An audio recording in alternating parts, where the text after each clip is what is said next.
Thank you, Jen. The leader of a union representing FedEx, UPS, and DHL is saying that supply chain problems are going to get worse with labor shortages right before the holidays unless the president postpones the requirement to get vaccinated by December 8th. So what is more important to this president, the vaccine mandates or fixing the supply chain as fast as possible? Well, first I would say that that is not actually what we've seen at companies that have implemented these vaccine requirements that are not even part of federal law yet. Let me just finish. I'm going to let you talk. Don't worry about it. I'm going to let you talk. Okay. So American and Southwest CEOs have made clear this will their workers will not be there won't be a labor shortage. We've seen United Airlines implement this, and as we've also said, as we work to implement these federal employee requirements, the first step is not firings. It's actually education and counseling. So we don't actually anticipate these disruptions. What we've seen for companies who have implemented these requirements is an increase from 20 to 90%. Last thing, and then I'll let you ask your follow-up, is that the other piece of this is that COVID is an enormous labor disruptor, not only because it's the #1 cause of death in some industries and some professions, including police forces across the country, but because people are out sick, people are worried about coming to work. This is one of the reasons that a lot of these companies have implemented these requirements.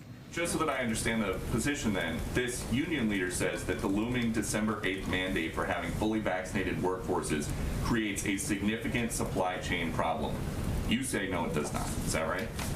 What I would point to, Peter, is the evidence we've seen from companies, large companies, private sector companies that have implemented these requirements across the board. Okay, following up on something else the president said last night, why did President Biden say he has been to the border?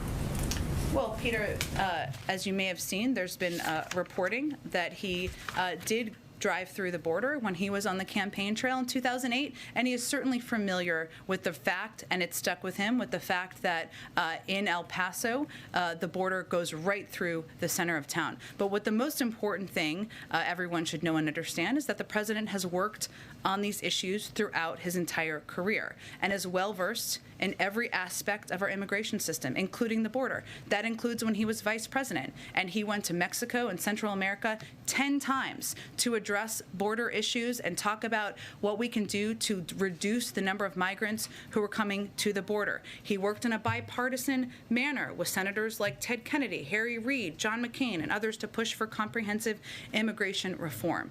He does not need a visit to the border to know what a mess was left by the last administration. That's his view. Does that count as a visit? He said, I've been there before. You're saying he drove by for a few minutes. Does that count?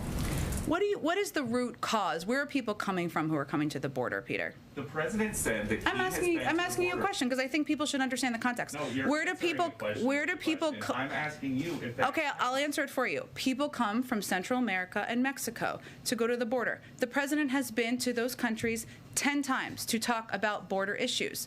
There is a focus right now on a photo op. The president does not believe a photo op is the same as solutions. But he said, that may be a difference he has with Republicans. But that's not what he said either. He said, I guess I should go down. So does he think that he needs a photo op? Is that what he's saying? He doesn't. And that's a fundamental disagreement he has. I would say the former president went to the border at least once, maybe more. You may know the numbers.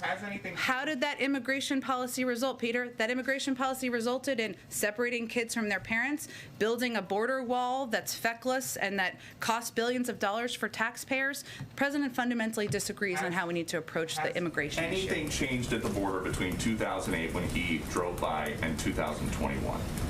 Aside from the fact that migrants are still coming to the border through the course of Democratic and Republican presidents, and the need to reform the immigration system is even farther long overdue, no. But we need to work with Democrats and Republicans to get that done. I think we're going to have to keep chugging along here. Go ahead. Let me ask you if I can about gas prices.